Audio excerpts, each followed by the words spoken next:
Bonjour Christophe, Bonjour Yves.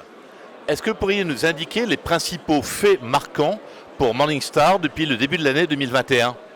Alors d'abord c'est une très bonne année, mais surtout ce que je vais dire c'est que c'est l'ESG.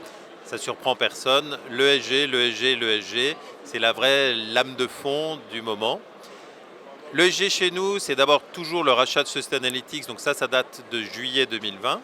Mais on a investi de plus en plus. Donc pour vous donner une idée, il y avait 700 personnes quand on a racheté la société en juillet 2020 et là on arrive à 1000 employés pardon.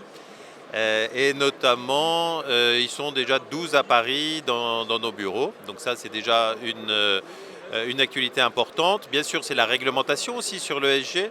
On a vu SFDR donc s'appliquer en mars 2021. Et du coup, on voit comment les sociétés de gestion, puisqu'on collecte toutes ces informations, répondent à la réglementation. Donc on a vu qu'il y a à peu près 35-36% des fonds qui sont article 8 et 1 à 2% qui sont article 9.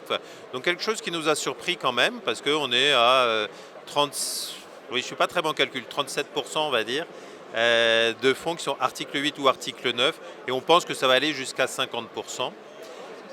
ESG toujours, on a lancé les globes en 2016, donc les globes c'est toujours une notation de durabilité sur les fonds.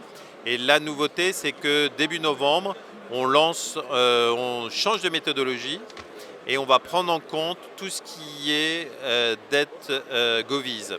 Donc la dette sur les États va être intégrée, ce qui va nous donner une couverture encore plus large, sur les fonds. Donc ça, c'est sur la partie ESG.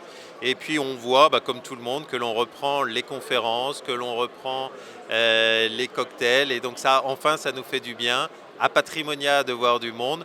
Et on lance la MIC de nouveau, donc la Morningstar Investment Conference, qui a lieu le 30 novembre en présentiel. On est content de tous pouvoir accueillir et de se revoir enfin. Nous y serons, merci beaucoup Christophe et bon salon. Merci beaucoup, merci Yves.